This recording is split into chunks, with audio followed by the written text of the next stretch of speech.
Hei sann! Da har vi endelig fått på plass hele C&D Gravity-serien. Og vi så heldige at vi har fått med oss Geir Hansen i dag, som skal ta oss gjennom historien bak hvordan hele stangserien har blitt til. Vi har også med oss Jarle Strandberg, som skal fortelle litt om et spennende enhåndsprosjekt som vi har på gang. Så da starter vi med deg, Geir. Vi startet egentlig prosjektet med å lage de nye Gravity-stengene for litt over 2 år siden.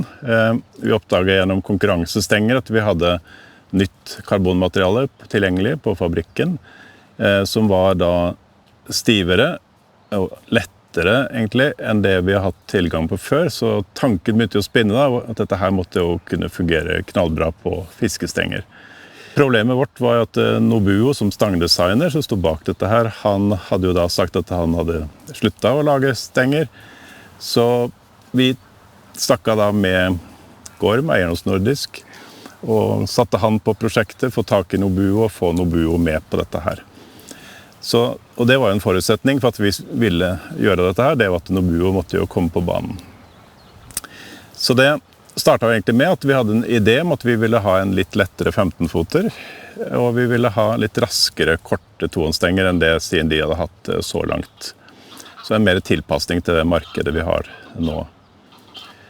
Så de korte stengene, der traff jo Nobuo som vanlig spot on. Dem fikk vi jo klar allerede i fjor. Og dem har jo blitt tatt imot da med kjempesuksess egentlig, så langt. Ja. De lengre stengene, da lagde han en litt mer utfordring til oss, for at han hadde kjørt det han kaller en modulus-simulering, og fant ut at siden karbon var stivere, så hadde han en blank som var veldig tynn i diameter, som den jeg sitter med her sånn. Han hadde en blank som var vesentlig tjukkere, som vi har brukt før, eller mandrell her sånn. Men ut fra den modussimuleringen hans, så mente han at denne stangen ville bli litt myk, og den andre ville bli litt for stiv. Så han fant ut at han måtte designe en ny mandrell. Når vi testet disse stengene da, så fikk vi jo, alle stengene alle laget var jo kjempebra. Så vi fikk jo et problem med hva skal vi velge, hvilken vei skal vi gå. Den tynne klinga som vi sitter med her, den viste seg at den var, som Nobuo hadde forutsett, at den var litt myk. Men så kom vi på den ideen at vi burde prøve denne 14-foteren her som skulle være en 9-10. Vi burde prøve den da med en 8-9-line. Og det var lurt at vi prøvde. For det visste jeg, og det var helt fantastisk. Sammen var med 15-foteren som skulle egentlig være 10-11. Vi prøvde den med 9-10-line, og så hadde vi plutselig en fantastisk 15-fot klasse 9-10. Men det var ikke det vi skulle lage. Så vi tok kontakt med Nobuo og sa at vi hadde jo egentlig oppfulgt stengene som da en lineklasse, kanskje under det vi egentlig hadde tenkt. Og det var jo det han sa, at det var egentlig det han hadde regnet med også. Så da fant vi ut at ok, hva gjør vi nå? Nå sitter vi med en 14-foter i 8-9 og en 15-foter i 9-10. Men de jo så bra at vi kan jo ikke la være å lage dem, så heldigvis gikk Gorm med på å betale for å lage det. Og så kunne vi bare oppskalere det da, sånn at vi fikk 14-fot 9-10 både. Så vi har 2 14-fotere, 8-9 og 9-10. Og vi har 2 15-fotere, en i 9-10 og en i 10-11. Så jeg tror Jarle står bak her og nyter 15-fot 10-11-stanga for øyeblikket. Det høres sånn ut. Så den får vi jo da på plass til Oslo da neste uke. Det var jo litt kronglete vei å gå da.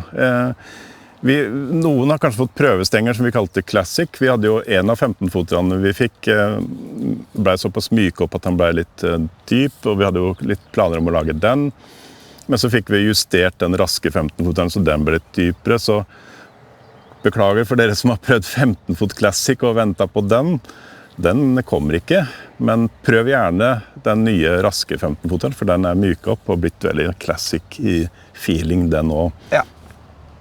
Så sånn sett så har vi jo endt opp med stenger som vi bare kunne drømme om å få til. Jeg føler at jeg kjempehappy, og klart vi har brukt masse tid på å teste ut alle mulige veier å gå, for vi hadde et luksusproblem. Vi hadde så veldig mange forskjellige gode stenger, og vi hadde mange valg å ta. Men at vi endte på denne tynne klingediameteren, og det fungerer med den type karbon, som tilgjengelig nå. Hvis du hadde laget en sånn klinge for 5 år siden, så hadde det blitt en veldig, veldig dyp, litt slapp stang. Men med dette nye materialet så blir det dypt, men spenstig og skikkelig med fart i det. Så jeg er jo glad for at vi satte i gang dette her prosjektet for 2 år siden, nå når vi har kommet i mål, at det har blitt helt fantastisk bra. Ja, og det har jo vært en lang vei å gå, og det er ufattelig mange timer med testing fram og tilbake og prototyper for å komme i land, da. Vi var jo veldig bestemt på det at vi skulle ikke slippe noe før vi var så sikre som vi kunne være på at det her er veldig bra. Det er viktig å kanskje også snakke litt også om den 15.6-klassikken, som har en litt annen form. Ja, for det, som vi sa, at den nye madrillen Nobuo designet med litt tjukkere klingediameter, den myket vi litt opp i bånd, og så ble det en veldig sånn classic feeling. Så 15.6 kan du nesten alle se at den er litt annet oppbygning på, at den er litt tjukkere i diameter, for at den er laget på en annen mandrell. Det er den nye mandrellen Nobuo designet. Så 15.6 har blitt egentlig en ny utgave av de første CND-stanger som jeg har begynt å bruke. Det er 15.6 spesialist. Så får vi plutselig en ny utgave, samme flate bøyningskurva, med en kraftig topp, men da mye lettere og mye mer spredt i enn det som vi hadde før. Ja. Den er jo også da litt annen utforming på en annen farge på klinga, for vi ble skilt siden den var laget på ulike mandreller og ulike materiale i de stengene. Den er jo burgunderrød, og gir vel kanskje litt sånn retrofeeling til noen av de som kjenner til CND-stenger fra tidligere. Stangen, den er helt rå. Vi har jo litt planer også for neste år, forhåpentligvis, med 6-delte stenger. Ja. Så der har vi startet et prosjekt og fått allerede første prototypene på den første 6-delte, så vi satser i hvert fall på å få laget 2 til ferdighet neste år.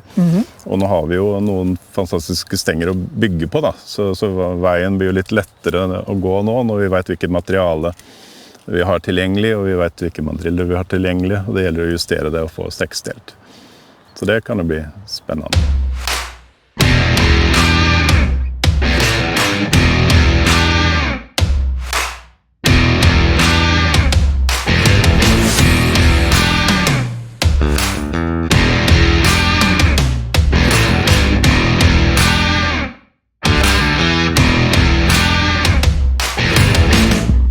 La oss snakke litt om lineanbefalinger til de ulike stengene. Nå vil det bli laget en ny nettside, hjemmeside for CND, og der legger vi jo ut også disse anbefalingene. Nå er dette her smak og behag. Hvor lange, tunge liner ønsker vi å ha på stengene?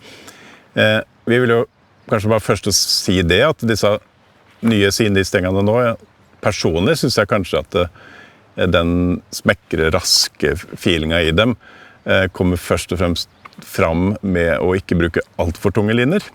Så vi vil jo gjerne anbefale folk til å prøve litt forskjellige liner. Prøv også ikke bare gå opp i vekt, prøv gjerne å gå litt ned i vekt og se hvordan stanga oppleves med det. Så nå, vi kan jo si hva vi tenker. Første stanga, den korteste, det er jo da 11,6 switch-stang. Linene vi har likt på det er 350 zone, med 10-12 fot spiss, sånn cirka rundt 350. Kanskje opp til 375. Han fungerer jo faktisk opp til 400 også, for de som ønsker å ha det på en måte helt på den tyngste siden. Men 350 med en 12 fot spiss er nok spot on. Så 350 til 400 på den. Neste stang, 12,2, hva vil du si? 12,2 er jo en stang som jeg har blitt utrolig glad i etter å ha fått fisket ganske mye med den. Der er det ganske flat anbefaling, altså det er 425 zone. Du kan variere litt på spissene, men jeg synes optimalt at en 12 fot spiss, 7 gram, da har du en kombinasjon som er helt rå. Neste stang der, det er jo 12,7. Og da er vi over på vanlig tohåndsklassifisering. De 2 første var switch-stenger. Så 12,7, klasse 7,8. Salamander 40-7-8 ville kanskje vært mitt første valg. Zone også 4-25, Ja. med gjerne en 12-fots spiss på den også. Ja, Fungerer perfekt. helt perfekt. En stang som kan brukes til litt mindre elver, men som også er kraftig nok til å håndtere stor fisk. Så det er ingen problem med det. Absolutt ikke, altså. Så det jo 13-4, klasse 8-9. Det et råskinn. Hvis vi snakker zone-liner, så bærer den godt 500, men det ikke noe problem å tørre å gå ned til 450 grain også. Og her vi på 15-fotspisser, men du kan også bruke den med 12-fotspisser, som fungerer veldig bra. Tør du å gå litt ned i vekt på driveren der, så kan du oppnå enda større linehastighet. Det her også Salarfinder 40 da, i klasse 8-9, som utrolig bra på den 13-4-stanga.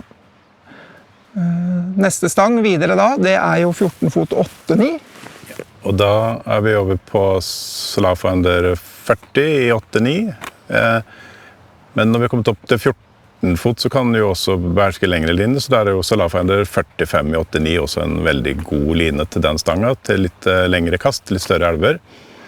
Ellers så det jo Zone 500. 500 på den stanga der, det fungerer veldig, veldig bra. Altså. Det en utrolig kul stang. Ja. Neste stang da, det jo 14-9-10. Det råskinn. Vi snakket jo litt om det når man skulle tørre å lage en ny 14-foter i 9-10, og så man skulle klare å overgå gamle 14-ton, men ja, det nok mange som kommer til å parkere den nå. 550 zone liksom et sånt hovedutgangspunkt for mange, men du kan tørre å prøve 500 på det nå. Altså, det mange vil få seg en positiv opplevelse med å tørre å gå litt ned. Salarfinder 40, klasse 9-10. Og så har du jo da også Salarfinder 45 som fungerer veldig bra på den stanga, og det jo også i klasse 9-10. Ja. Jeg støtter det. Altså, jeg har prøvd zone nede i 500 på den stanga, og du får større linehastighet. Stanga kjennes enda raskere ut, så hvis du liker en rask feeling i stanga, gå ned på litt lettere linje og sjekk hvordan det fungerer. Ja, absolutt. Så går vi over på en stang som Geir Hansen ekstremt glad i. Det 15 fot 9-10. Ja, den var jo så heldig at jeg fikk stjert med meg og lånt i mye i fjor sommer, så jeg gikk jo nesten bare med den og fisket overalt. Og det ble jo en veldig stor favorittstang da. Det var jo merkelig lett i handa, men samtidig et kastepotensial som stort. Så jeg fikk stor laks på den, og det var virkelig kos å gå med den. Jeg endte opp med mye da med Salarfinder 40 i 9-10. Og synes det var helt perfekt. Fisket også mye Zone 550. Og da kan du jo gå på tunge zone-liner, tunge synkespisser, 15 fot 9 gram spisser. Og vi var jo på stamfiske i Suldal og fisket tungt, Zone 2-4 med 3-5, 5-7, tunge synkespisser, tunge fluer. Og det var jo utrolig lett og greit å gå med. Ikke noe problem, altså. Ellers jo der også Salarfinder 45 da, i 9-10, også kanonbra. Og noen vil kanskje prøve å gå på Salarfinder 45 8-9, så på 45-linje så går det an å prøve å gå på en linjeklasse ned. Det en del som liker, for de ekstra lange kasta og litt lettere, raskere feeling i linjene. Da vi over på 15 fot 10-11. Det jo den stanga som Jarle har stått med i bakgrunnen her nå og kastet med, og han virker til å være relativt gira, for å si det mildt.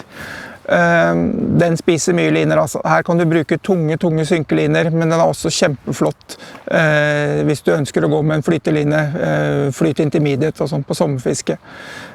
Zone 600 fungerer veldig, veldig bra. Salarfinder 45 i klasse 10-11. Har du noen andre innspill på liner der? Ja, vi gikk jo og fisket en del opp i fjor høst, og prøvde også Salarfinder 40 i 9-10, og det fungerte også bra. 9-10 Nei, på 10. Unnskyld, 40 i 10-11. Ja.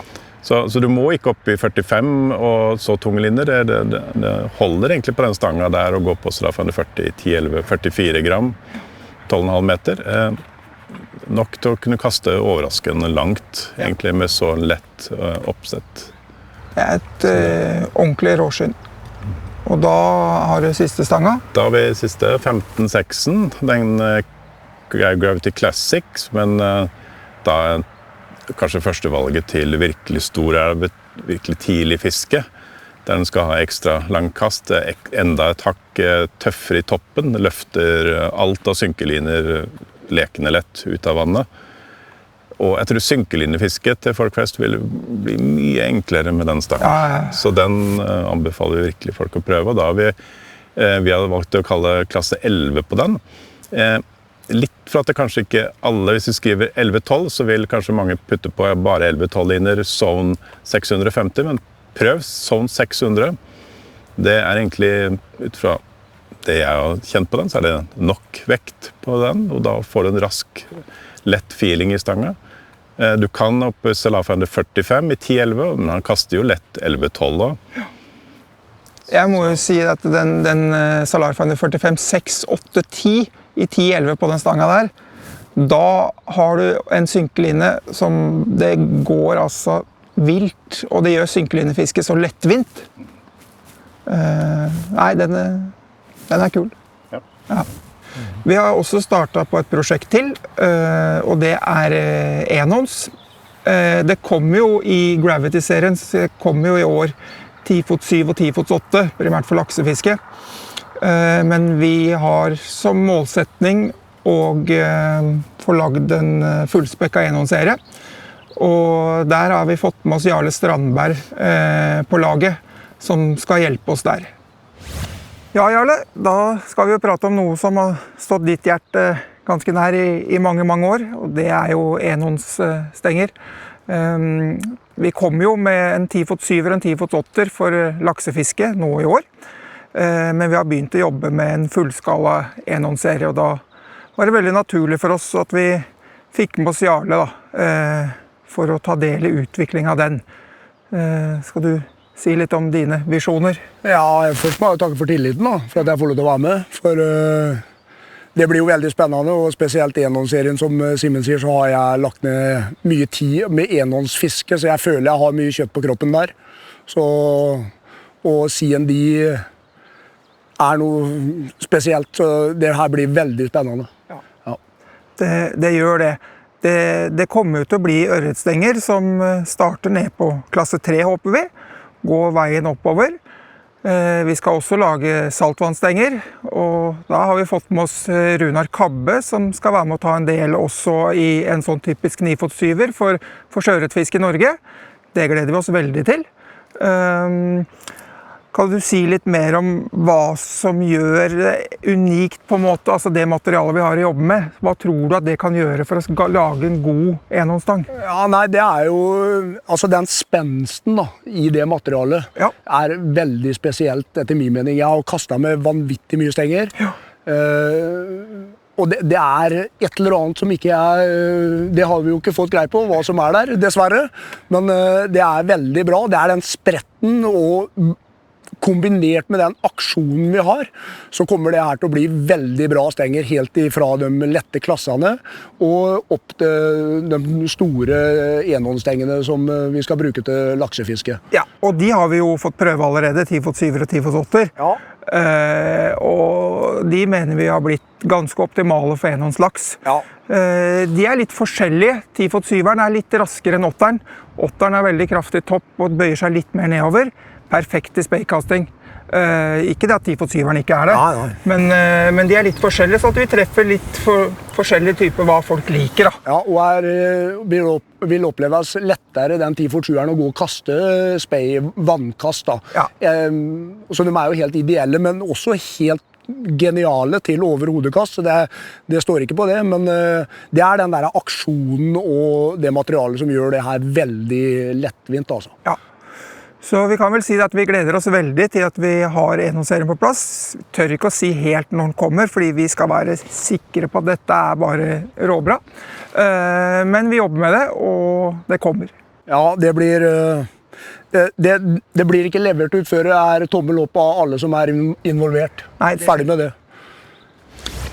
Stengene kan testes i Norge, både hos Bergen Aktiv og hos Nordisk Fiskeutstyr på Lysaker brygge.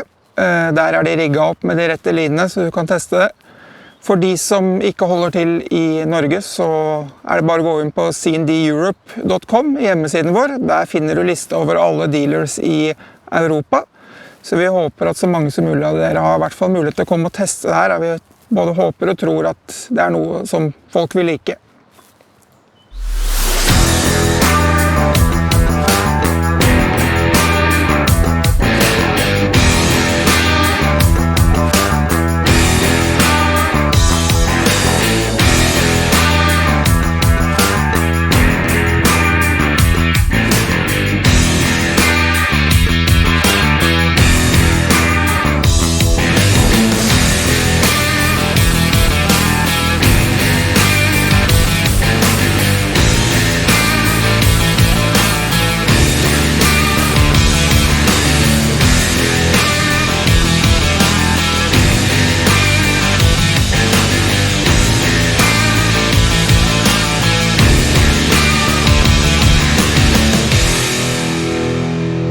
De greiene her faen meg så bra.